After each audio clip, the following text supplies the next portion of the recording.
everybody.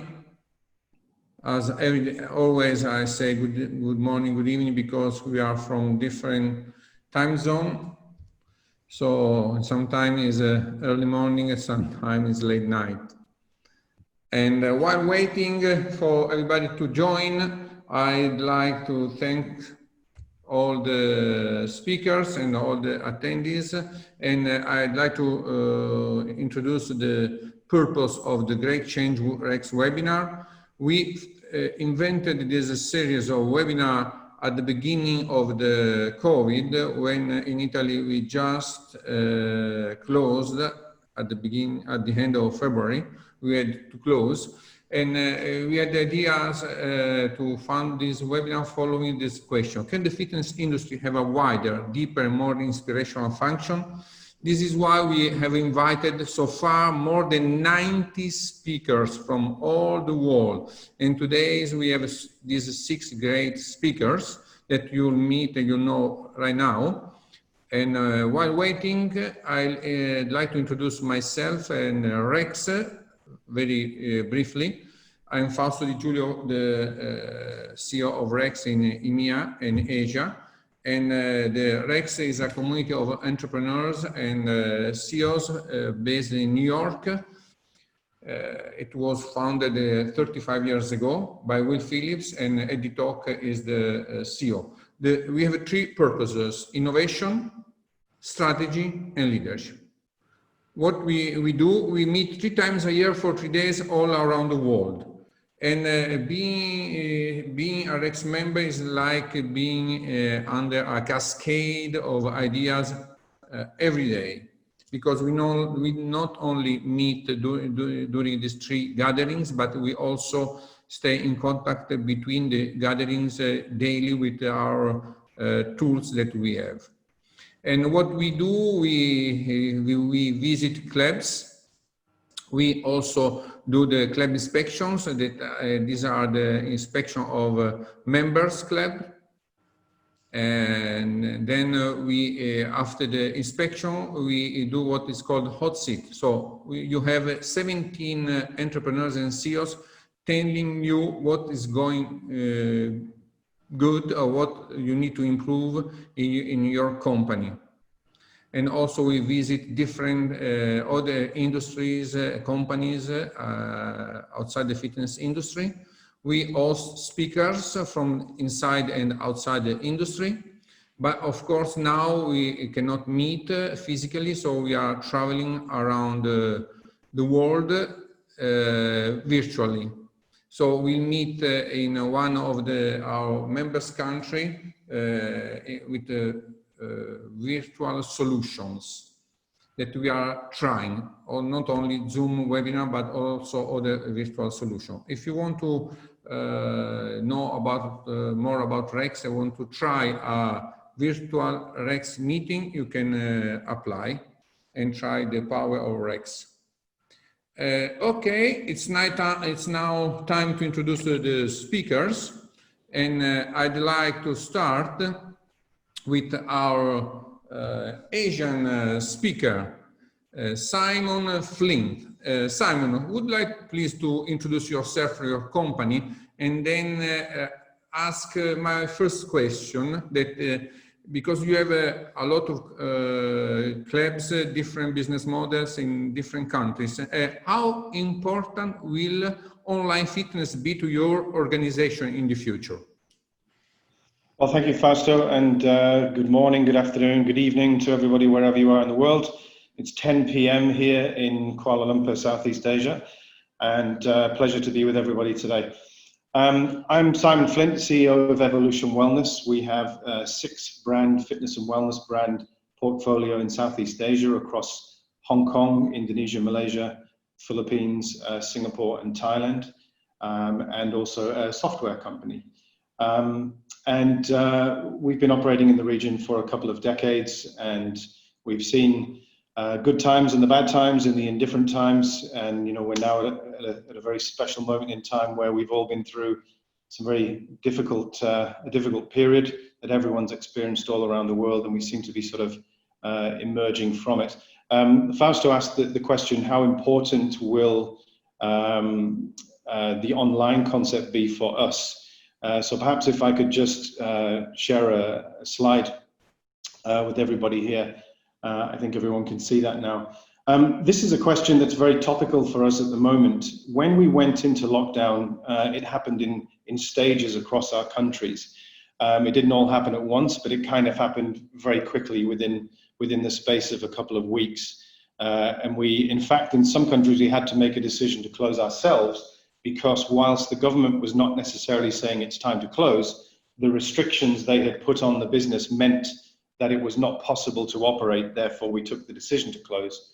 So one thing that we did in each market was to scramble, I think is the word, to get our resources together and deliver some online content that would engage our members. Forgive me for speaking fast. I've got a couple of minutes to address the point. What you see on the screen really is the key message there that I wanted to get across. The example you see of the graphic is something that we did in Thailand, where our team moved very quickly and worked with actually a third-party broadcaster to put out free content across Thai television. We also streamed on Facebook. We did an element of content across our brands, each of our markets, and we also shared our brands internationally. So for example, in Malaysia, where we have a boutique brand called Fire, we also shared that through Facebook and Instagram, and we sort of cross-promoted the brands. Now, importantly, we're not an online provider, so this was a very quick pivot for us, and we decided very unanimously that we were not going to charge, we were not going to attempt to charge for this. Why? Because we wanted to maintain engagement from the second we closed our doors. We wanted to make sure we were maintaining engagement. We were not charging our members any membership dues or fees whilst we were closed, but we wanted to make sure that we had a connection with them and we were able to build goodwill as we went forward. We felt that by having free classes and a good variety, professionally filmed and good content was the best way to keep people engaged with us, and perhaps to sow the seeds of goodwill that would come back to us in the form of an improved brand equity when we reopened. So during the lockdown period of about 3 months, we broadcast about 650 classes, and we gained 10.6 million views during that time, which we were very pleased with. Of course, that included shares as well. It wasn't all live views necessarily. And from that, we had an increase of 70,000 Facebook fans and 50,000 Instagram fans. So we feel that that was a really good way of filling the contact funnel to allow us to remarket to those people once we become reopen again. So to come back to the question, how important is this for us going forwards? Not easy to tell, but what's important is that we validate first. So right now, we have a proof of concept that's in play. We've delivered a technical proof of concept where we've bought the camera equipment, we've converted a live studio, and we've gone through a kind of a training protocol to get our brands broadcast live. But of course, there's a big difference when we go from giving something for free to saying now it's time to pay for a service. So the first step we did was to survey our members, and depending on the brand, we had a range of 60% to 50% of members saying, yeah, I might pay for this kind of service. So now we're going to invite them to do just that, and then we'll resurvey again to say, now you know what it's like, how likely are you to continue to pay for such a service, and how likely would you be to recommend to a friend? So the answer to the question is not something that we have the definitive answer for, but our way of going about it is to test and validate first, so that should something like this happen again, we know that we've got an online place for people to go to straight away. And more importantly, we hope we have an opportunity to monetize. We do not see the long term being Facebook and Instagram. We feel there's a need for a more professional landing place and platform. So that's the second part of our business case. But right now we're in the middle of the proof of concept, and we're validating that through surveys. So I hope that completes the question, Fausto. Thank you. Thank you very much, Simon. And now let's go to Europe, from Asia to Europe, to Andrea Paulsen. Andrea, could you please introduce also yourself and tell us what's happening in Europe? You have a wide perspective about Europe. Yes, I will switch to my slides right here to start with. Brilliant. Thanks very much for inviting me to represent EuropeActive in your webinar, Fausto, and thanks for everyone for putting this together. So when COVID-19 first happened, we were in the middle of strategizing for 2025 with EuropeActive. And EuropeActive, of course, as those of you who might not know EuropeActive, we are the Pan-European Industry Association. And we immediately switched focus to responding effectively directly to the unique challenges that COVID-19 posed to our sector association and to our sector at large. And the way we did it was to start with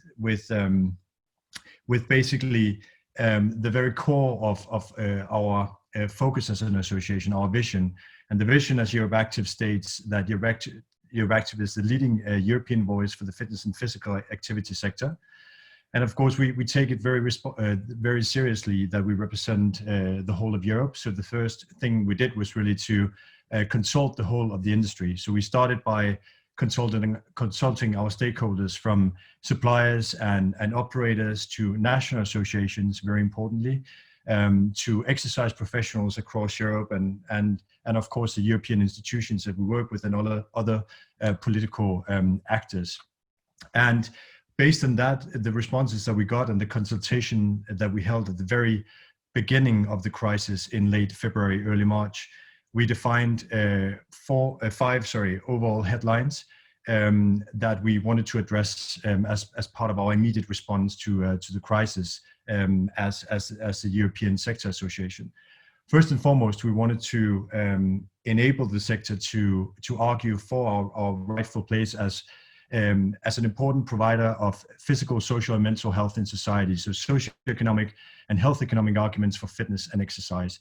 So getting together with our academic and research partners to provide those arguments for our sector, for our national associations across Europe, who were at that time, of course, arguing for operating safely under COVID-19 and reopening as soon as possible. We wanted to inspire our stakeholders to communicate with their consumers, members, and stakeholders, and ensuring that we were constantly communicating with our respective stakeholders across the ecosystem. We wanted to adjust our standards and guidance for safely operating and reopening under COVID-19. So we got our academic experts and educational experts together to adjust our standards, our professional standards for personal trainers, for example, to adjust our standards for this very unique situation. We wanted, of course, to make sure that we had standards in place for safe exercise and fitness environments across Europe. So standards for operating under COVID-19 for clubs and other exercise and fitness environments. And then very importantly, of course, we wanted to inspire our sector to move to the next level in terms of digital and tech solutions for COVID-19, which was, of course, of existential importance during this crisis, in order for fitness clubs and trainers, personal trainers, and other exercise professionals, of course, to deliver their services during this shutdown. So those were the five major headlines we identified during this consultation with the industry at large, and that we focused our response on. Thank you very much. Now let's go to US, from Asia, Europe, and back to US. And Christopher Breuleux. Christopher, can you please introduce yourself and also your association? And we know that medical fitness is now a good trend, because fitness is a vaccine, and now it's the right time for us to promote the medical fitness. And if we close, Andrea, we can close your slides. Perfect. And Christopher, can you tell us about medical wellness, and how do you see the future? Yes. My pleasure to be with you today. I'm Dr. Christopher Breuleux. I'm president of the Medical Wellness Association. We're a global professional association that helps set the standards and guidelines for the medical wellness industry. Obviously, fitness and medical fitness is a component, but it does include other health promotion, medical treatment programs. And it clearly, I think, it has been shared when the coronavirus hit, it essentially had drastic change in opportunity for us because we were requested by many of our partners to help them. And actually in January and February, we were in Dubai getting ready to host our Medical Wellness Summit at the World Trade Center. And we were also participating with some of our partners at Arab Health, which is one of the largest medical conferences and events in the world. And that is, as you know, in February is when a lot of the infections really hit, and governments around the world were closing or shutting down travel. And we also were involved in the whole analysis because some of our partners are involved in AI, artificial intelligence. One of those you might know of Lauren Brink. It used to be the CEO and founder of Health Fitness Corporation, which used to be, we managed like 700 employee in commercial hospital-based fitness centers around the world. He's now with Health Point Solutions. So we were recognized there. And the other tremendous opportunity for us was some of our partners that were using us to provide, for example, right there in Dubai, we helped design and develop one of the first actual co-ed fitness centers at a corporate headquarters in Dubai. And when we were there, we were actively working with them in training programs and setting up other promotions that they've decided, in being more of a consumer goods company, they decided that they saw opportunity in wellness, and they've launched many wellness products. But also prevention is a major component of wellness. And so the whole epidemic, we were kind of pushed and had the opportunity to take a leadership role in helping with public service announcements. So we have done several of those to help people share with their families, with their employees at their companies, as well as their communities. I think the best standards and guidelines to keep people well and try to prevent infection of the coronavirus. And in doing that, we do have, and I've provided and sent them to Rex and to Fausto. We've shared some of our PSAs that can be shared. All this can also be available with our website, medicalwellnessassociation.com, which is essentially, if you Google medical wellness, you'll be able to find us. We also have a large medical wellness and alliance group on LinkedIn where we have over 7,000 professionals engaged and actively involved with that, as well as other social networks. But with the first main product is one of the I think best and most rewarding projects we take is we go after the top medical. So we look for the top cardiologists, endocrinologists in all types of medicine, healthcare, health, fitness, nutrition, and in all areas, and recognize them as a association faculty. And so they are able then to lead, you might know Dr. Mark Tagger, who's with the American Anti-Aging Association, A4M, American Academy of Aging Medicine. And Mark will provide trainings, and we do other trainings on cancer fitness education and training, where we can do certification live on site, or obviously now online with virtual trainings. Thank you. So, yeah. You were saying something, Christopher? Were you saying something? Yes, I was just gonna, and what that led to was we became asked to do a lot of review and research and determine, let's say, if some of the procedures that were being advised by the medical experts, like saying the face mask, to actively be involved. And so we got to review several face masks in clinical laboratories and studies, and we're able to determine and then professionally accept the results of the studies of one particular organization of mass that could kill the coronavirus at 99.9%. Most masks do not have that. So this technology was very new and innovative. It's not about a vaccine, it's not, but essentially viruses have negative ions, so they're negatively charged. So if those can be electronically zapped, which can be done, let's say, with cloth material, that then kills upon contact the coronavirus. Thank you. And This so, is very interesting. And so if you want, you can tell more us in the second round.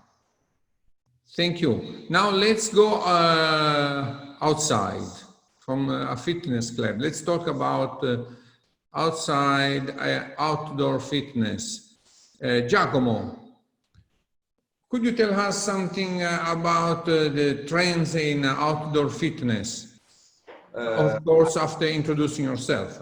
Okay, sorry for my English, because this year I never had a chance to speak English. This is the first time for me in English, because we had the lockdown for 3 months or 2 months, 3 months of lockdown.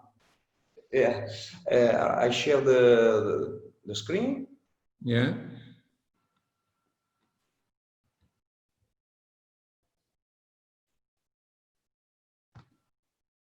Okay.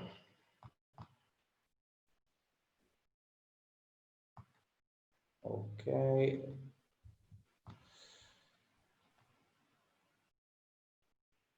Okay. Allora, we are a fitness functional equipment company. We are operating in Italy, in the south of Europe. What I can say, it's a great opportunity to improve the business, because the people in Italy prefer go to the gym instead the home fitness, home classes, streaming classes, and it's a great opportunity because the people are more confident with outdoor training. We have more satisfaction after the workout section. We have more posting on social network. This is great for view on our page of Instagram and Facebook. This is a great opportunity, because if you have a parking or a terrace, you can have a conversion to functional outdoor area like that. We work together with the client and we design the entire functional area with 3D project. This is one of our functional area. Okay. And my advice is, if you have outdoor space, you think about it, because we have been improving the sale of outdoor equipment instead of indoor equipment. So I think this year for September, October could be a great moment for fitness field. Thank you, Giacomo. And now let's go to Jonathan, and let's talk about boutique fitness clubs. And Jonathan, can you tell us what do you see as future trends and solutions in the boutique sector? And Giacomo, if you can close your slides. I do. Yeah, perfect. Of course, Jonathan, you can introduce yourself. You can unmute yourself. Okay. Thank you, Fausto. Thank you for having me here. My name is Jonathan Alessi. I'm the president and CEO of Reaxin here in Italy. At Reaxin, we invent and produce innovative functional training and neuromuscular training equipment. Okay, we sell it throughout the world. We consider ourselves sort of results accelerators, we call ourselves. But talking about the future, basically what I would like to say is that for sure this global situation has forced the industry to change, and therefore the operators are now also forced to speed up the inevitable change. We believe this change is not temporary, it's here to stay. The minds and habits of the gym members or the fitness enthusiasts also have changed. The primary motivation for gym goers are changing very fast. They're shifting towards safety and general wellness. And so is the need for new environments, new concepts, different from the ones we used to know. While super crowded classes deliver always a great energetic experience, and today here with us we have talking together with us some of the best people in the industry that deliver the best training experiences around the world. There is also a need for reduction in numbers in these classes. Therefore, there's a change in the nature of these group classes as well. Outdoor training and small group training are becoming a must, for example. Also, there have been lots of requests for something different, something new in terms of training experience. Operators nowadays, from large club chains to boutique studios to small PT one-on-one studios, need to add something different, some differentiating element to the offer, like a unique selling point. I believe that new technologies and new methodologies could be the answer to this need. All operators work on the same primary business objectives. Retention rate, for example, is one of them. Slow results is probably the number one cause for a poor retention rate. Therefore, we believe that accelerating results will help them increase their retention rate. Faster results for members, regardless of the initial fitness levels, will then translate into faster results also financially for the operators too. So new technologies and new methodologies will in general also help them make the offer more attractive and in most cases also increase their secondary revenue. Thank you. Thank you, Jonathan. And okay, now let's go back to Simon.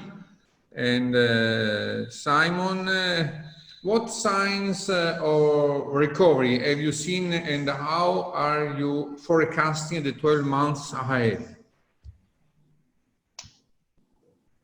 So I'll just share a screen again if I can. Yeah. As I mentioned before, we're 6 countries and 6 different brands, and we saw going into lockdown take place in phases.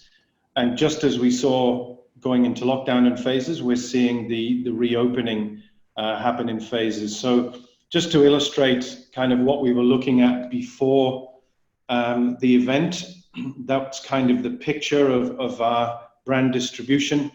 So for those of you who know the sort of Southeast Asia and East Asia here, we've got Hong Kong up at this end, just bordering into China up north there, Philippines across in the northeast. And then down here, we have Thailand, Malaysia, and Singapore. And our brands are distributed, as you can see, the logos there. So the size of our business, approximately 378,000 members, 7,000 staff, etc. Then if I turn the page, this is really what has transpired.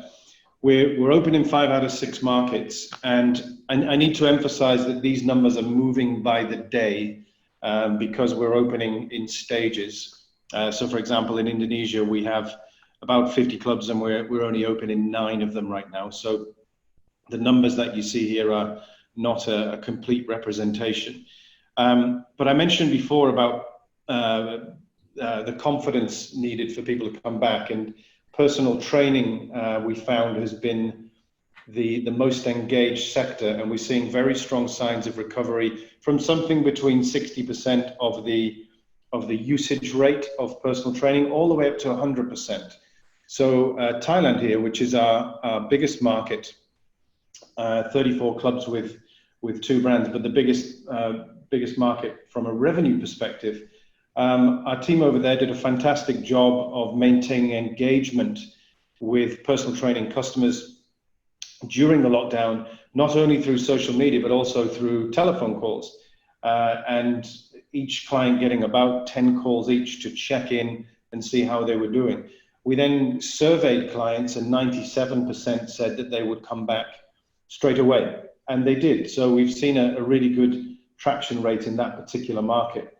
So that's good news. The bad news is that at the moment we've lost about 10% of our members during that time, and we were very careful to make sure that everyone was allowed to freeze their membership freely, so no charges, of course, because we couldn't give them access.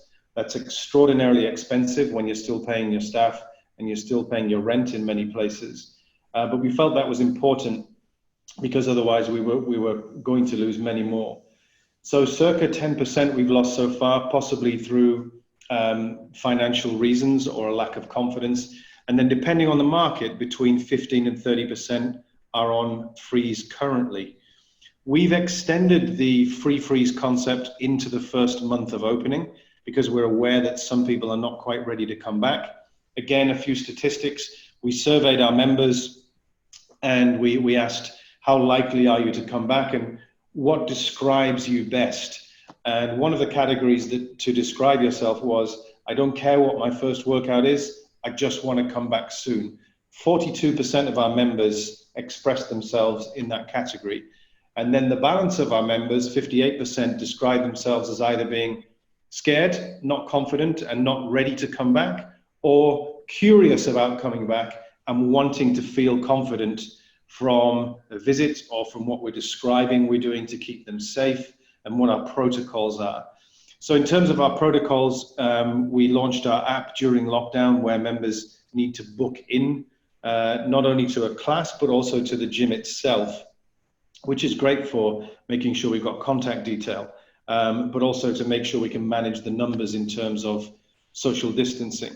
So we're seeing check-ins rising in each market daily. So the signs are quite good, but on the, let's say, the downside, we are seeing, you know, when this thing happened, everything just fell off a cliff, and we're projecting at least 12 months to recover. And we feel in some markets it may take longer than that.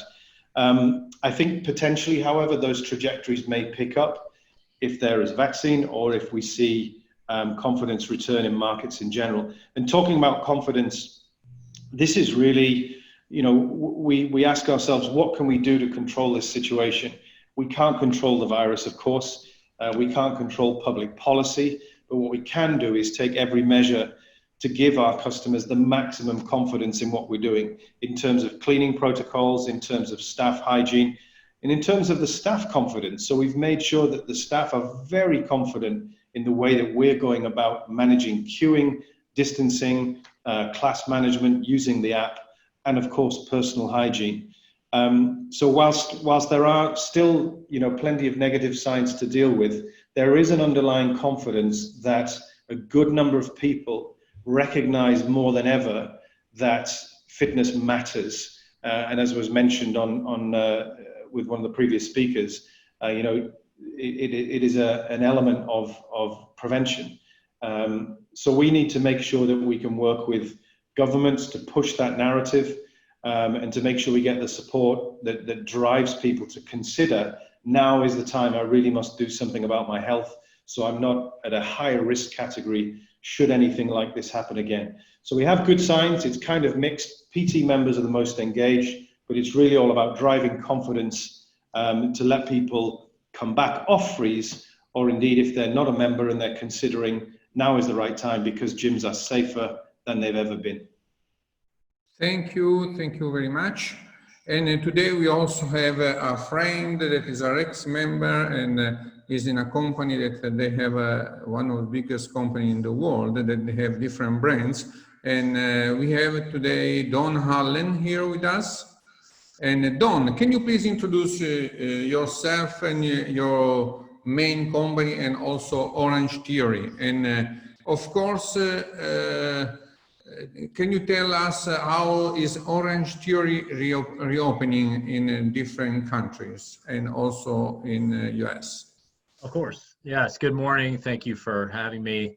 I am on a Rex Roundtable, Young Guns. I see a couple of my guys in the participant list, and I've spoken for Fausto a couple of times in Europe and Italy and France. And I'd always like to say the best part for an American when we do this is we get to hear English and the beautiful accents that everyone has. We really enjoy that. Our ears are very pleased by that. So thank you for having me. My group is a holding company of Orangetheories in the United States. So we actually had the West Florida region for Orangetheory, both as a franchisee and franchisor. We sold that in December and closed. So we got out just before the virus hit, but we stayed in very close contact with everyone here in Florida, all the different owners, and also, of course, our buyer. And then we have locations in California, which in the United States, as everyone knows, each state's a little bit different. So in California, we have not been allowed to open yet, and we're not even sure when that date will happen. So I can talk a little bit about what it's been like to be closed. I can talk a little bit about the experience of the studios as they open. So first off, very similar to some of the other things we've heard today, we saw three basic groups of members. You know, there were members who said, I'm not afraid of anything. I don't care what the virus is. I don't care. Some of them don't even believe it's real. And they immediately came back and started working out very fearlessly. You had a small section, maybe 10 to 15% of the member base that said, I don't think I'm ever going to leave the house again. I'm too afraid. And they wanted to cancel their membership. And then you had a nice section of the member base that said, I love Orangetheory. I definitely want to work out. I'm just still a little bit frightened, so I'm going to freeze my membership. So, you know, whenever I do a little speaking for Ursa or Rex, you know, I like to give a very easy takeaway for everybody that's on the call that can maybe help your business right away today. So I will tell you that after 30 days with our Arizona, Texas, and Florida openings for Orangetheory, those were the first, along with Georgia, sorry, the first 4 states really in the U.S. to reopen. There was a call with the ownership groups from those states talking about the lessons that were learned. And one of the biggest lessons that I can tell you that we learned here and that you should take a look at in your locations, wherever you may be in the world, is we put a lot of effort in those first 30 days going to the members that had frozen their membership and trying to get them comfortable enough to unfreeze and return to the studio. That takes a lot of effort, a lot of touch points, a lot of phone calls, a lot of emails. And what we found is we weren't really able to penetrate that too much. That's a very emotionally driven decision. So we were sending videos. These are our protocols. Look how safe it is. Please come and visit. We'll show you what we're doing. But what was interesting was happening at the same time is we were doing, a lot of studios were doing extremely high new member sales numbers, which really surprised everybody because we weren't marketing. We didn't have a sales policy in place because it didn't fit with the protocols for the workout. So at Orangetheory, when somebody comes in for membership, it's called an intro. And our intro protocols were not mixing well with the protocols to have a safe workout. So we were enrolling new members with almost no effort, zero marketing, and sometimes at a higher rate than before the shutdown. So I think what we realize now, if we could go back 30 days or back to the beginning of reopening, is that we should have marketed a little bit harder out into the general population, because we think, much like a rubber band, a lot of people during the shutdown were stretching, they wanted to work out, they were getting very restless, they wanted to take care of their fitness, but they weren't able to. And then the minute things started to open, that rubber band kind of snapped back, and people were coming in at a little higher rate than what we expected. So on that call, the consensus was we should have spent more time enrolling new members to make up for the loss of members or the frozen members, rather than working those frozen members as hard as we did. Of course, you want to take care of your members that aren't using your facilities. You want to encourage them and urge them to come back. But I do think there's an opportunity for people that aren't your members that may be ready to become members for what Fausto said a few minutes ago. Working out is a vaccine. And I think a lot of people have realized that the virus is affecting people much, much less who are fit, in shape, who exercise, who don't have underlying conditions, who are not obese. And there may be an opportunity there where we can kind of shoot through that gap and really increase our enrollment with people we've never had before. Thank you. Thank you. And Don, and now let's go to Andreas. Andreas, can you tell us more about the Europe, and in your experience also, you know, a lot of operators around Europe, and you know the situation in different countries. Can you tell us more and also give us some tips?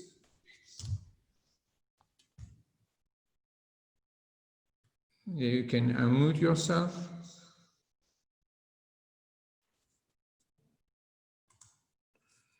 Let's try. Okay, sorry about that. So Okay.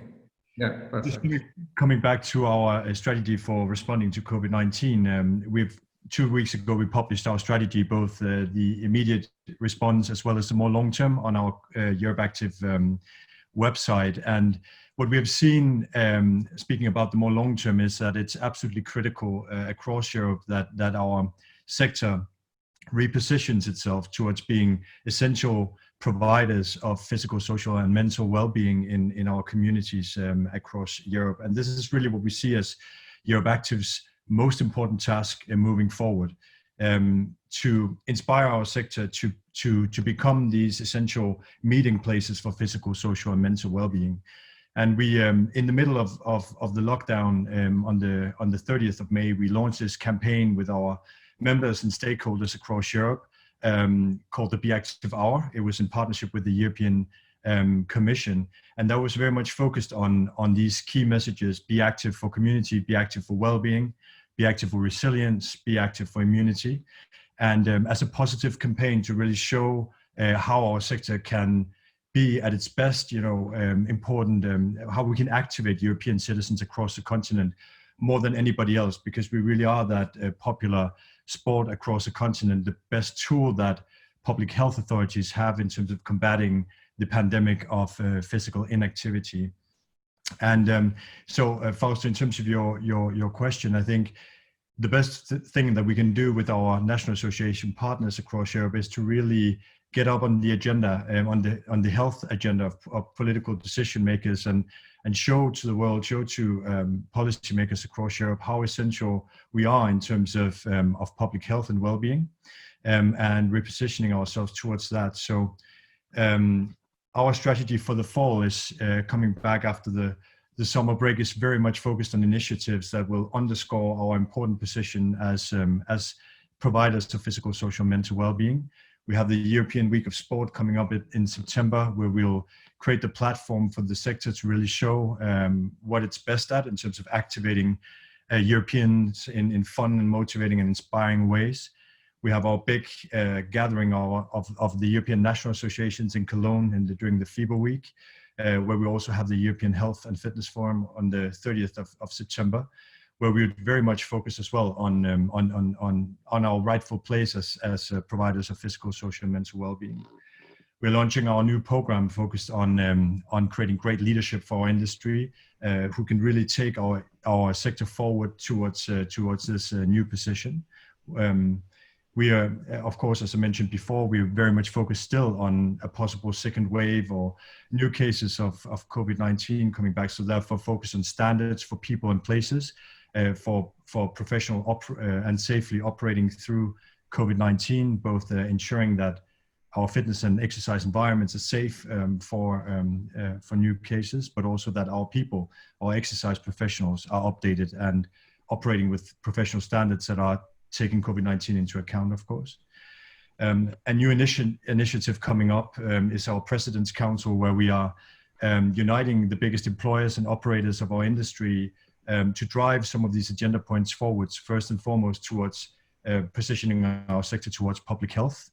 And of course, we have our COVID-19 impact report, which will be launched at the EHFF on the 30th of September, which will be the first big European publication really sort of analyzing the impact of COVID-19 across Europe. And just coming back to the question, we see a couple of countries, Ireland and the UK, not being reopened yet.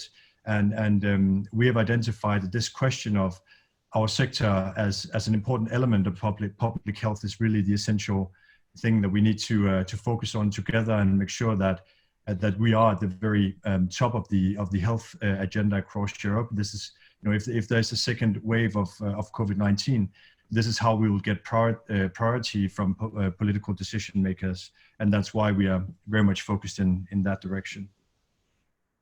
Thank you, Andreas. And Christoph, can you tell us something more about wellness, medical wellness, and do you have any practical suggestion for owner and executive to launch a medical wellness program inside a fitness club? Yes, we definitely continue to see high interest in supplements, vitamins. I think as all you experts know, clearly exercise, sunlight help the immune system, but I think people clearly want to make their immune system as strong as it can be, and there's simple protocol and recommendations. One is simply make sure, as far as vitamins, that I kind of use it A, B, C, D, Z, but obviously vitamin A, vitamin B, and vitamin C, high dose vitamin C. In most cases, people are recommending like 6 to 10,000. So that could mean 6 capsules or tablets a day, basically based on the dosage. And then obviously vitamin B, and then D. D is very critical. Most people don't get enough vitamin D, and vitamin D is very essential. And then Z for zinc. Both zinc and magnesium have high ways to increase people's immunity. So I think along the exercise, we often recommend, even obviously because of the respiratory issues with this virus, that people stop smoking. At minimum, they should reduce if they are smoking, and obviously reduce, or at this time trying to increase immunity, try to reduce alcohol consumption, increase sleep and relaxation, stress resilience type skills. So those are all programs that I think would have high interest with our clients and customer base, along with continued hygiene. I agree with some of the experts speaking that hygiene, I think, is at its highest interest of all time, and we think hygiene should be part of any wellness program. And that we actually, due to that, we formed the Family Hygiene Institute, where that would also, if you wanted to check that out, that's on our website. But we have doctors from around the world that serve on the board of that and share. And that's where we kind of get a final approval to make recommendations and do public service announcements that you might be able to use with your clients and with your members. Thank you. Interesting. Thank you very much, Christopher. And Giacomo, do you have any practical suggestion for clubs that are interested in launching or expanding the outdoor fitness offering? Yeah, I want to show you outdoor area in Rome, not only about my company, but in general. And I share the video.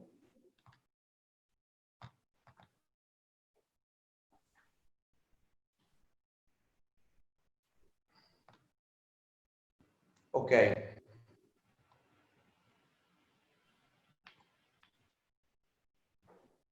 Okay. This is one of the most biggest fitness club in Rome, Italy, south of the Italy.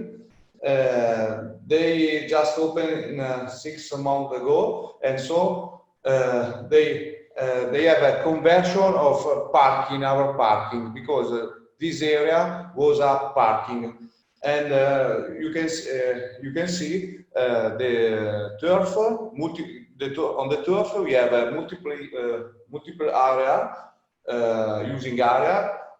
We have a group cycling area, jumping area, a functional training area. So we have the flooring with synthetic track, rubber, and calisthenic area, functional area with 3-form functional box.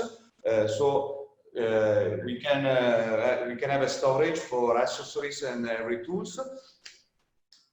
Last Saturday, they had a great event, and so the general manager told to me we have 40 people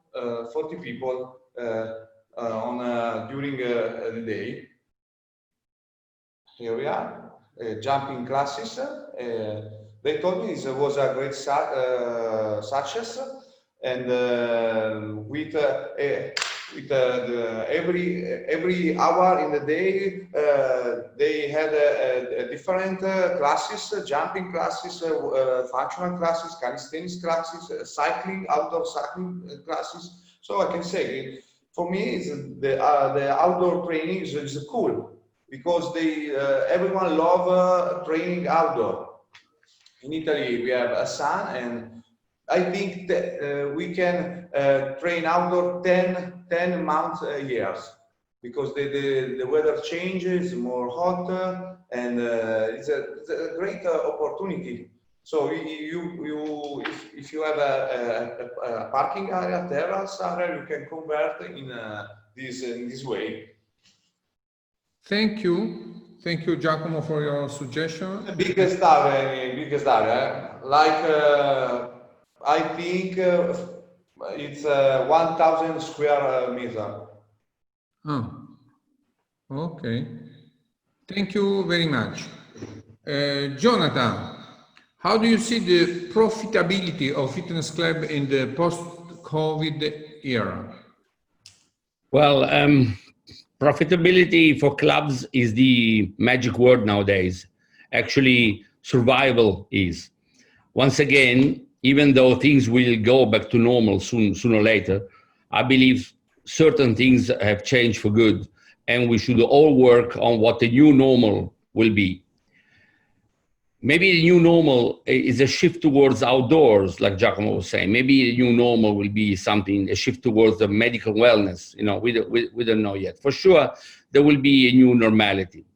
Of course, outdoor is a great potential, is a great possibility in where possible, obviously. January, February, outdoor training in Chicago, or July, August in Dubai is not really a great experience, obviously. But in other parts of the world, it's definitely doable all year round. Also, as I mentioned earlier, a result accelerator or such is definitely a great unique selling point, or even a second revenue booster in some cases. Innovative technologies and methodologies will help members achieve faster results, and in general also help operators increase the secondary revenue. Everybody will have to get better, faster, healthier results, and I believe everyone would pay a little premium for that. Safety and specificity are of the utmost importance nowadays. The cost of real estate in some parts of the world is truly prohibitive. And because of this, the need to concentrate as much as possible in the smallest possible area has become a must. Combining a compact station made of cardio, strength, and functional training all in one solution is something that definitely would help operators with small spaces. So this is what we believe in. Thank you. Thank you, Jonathan. Okay, let's close now the second round with Don Hallen. And Don, can you please tell us what you think are the main tips, or what could you suggest to an owner or a CEO for a great reopening? Well, big question. I think my philosophy has always been, it goes back very granular to your employees and staff. And I think, right now what we're seeing is an environment where if you've been in very close contact with your employees and staff, then they're still with you and they are part of your reopening, and your reopening is with familiar faces and people that your members are familiar with. I think in a lot of cases when I'm on the webinars or listening to people talk, it's all about customers and profits, and there's not a whole lot of talk about the staff. So what I think is an opportunity is to make sure that you have as many familiar faces as possible, familiar voices if you're doing calls with your members. And once you open, that your members see that there are familiar faces, that it's safe, that these are people that they know very well. At the same time, we're also seeing a big opportunity with some high-level fitness professionals moving around jobs right now. So it's interesting. A lot of these companies have kept this staff on and paid them throughout the shutdown. And then right when they opened, you see some people, which I'm not a big fan of, but you see some people immediately changing jobs and moving to another company.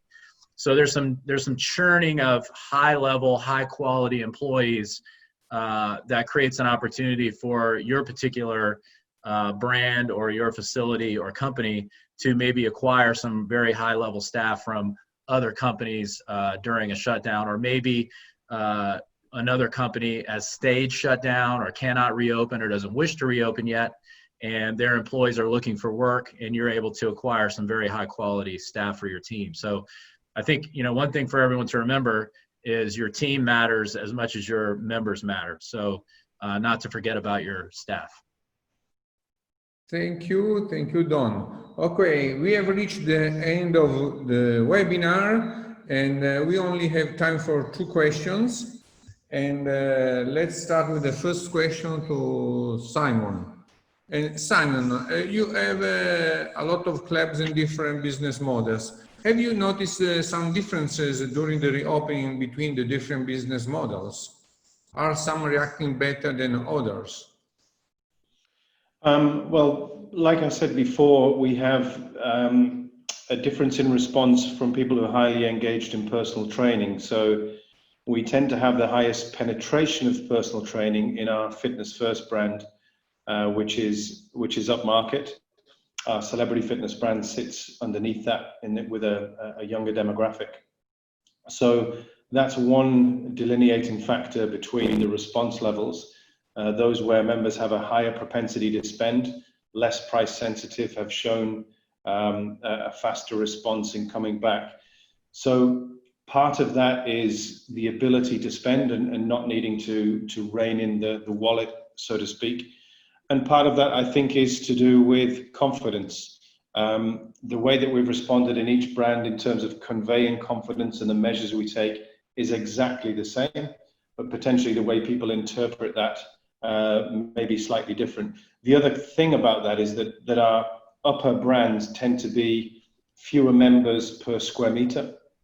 So a higher yielding environment with fewer members per square meter, which means that the spacing is a little bit more than in the more dense clubs. The lower price tends to have a higher density per square meter.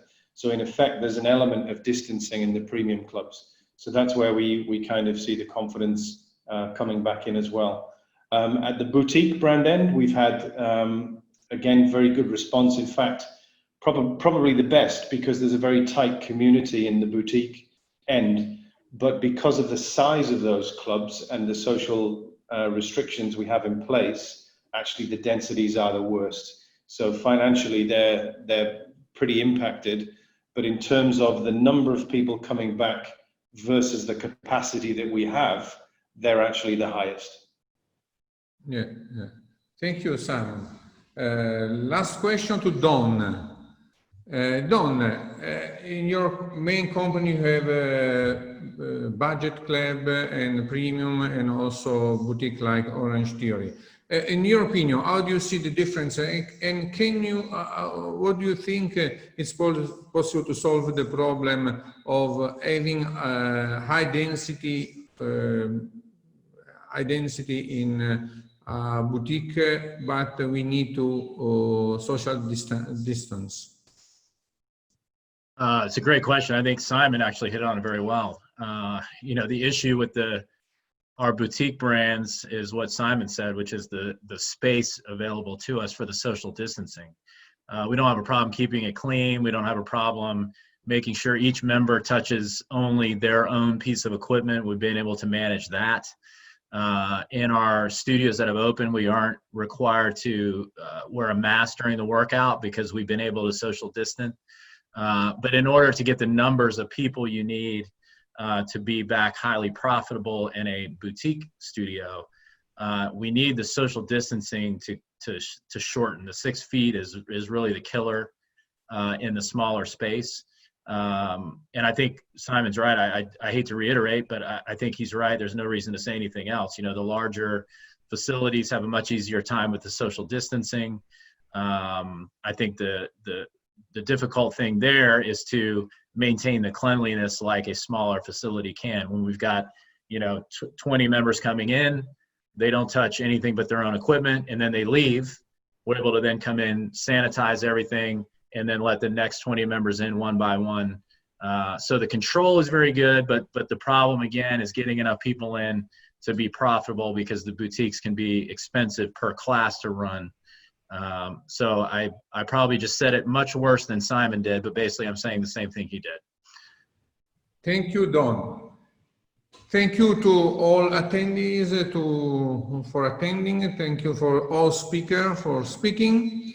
And see you next week, same time, same day, for another webinar, webinar with other 7 speakers. Have a nice week, and I hope to see you soon one day in one of your countries, or in at the EuropeActive Congress soon, we hope. Okay, thank you. Ciao, ciao, everybody. Ciao, ciao. Ciao.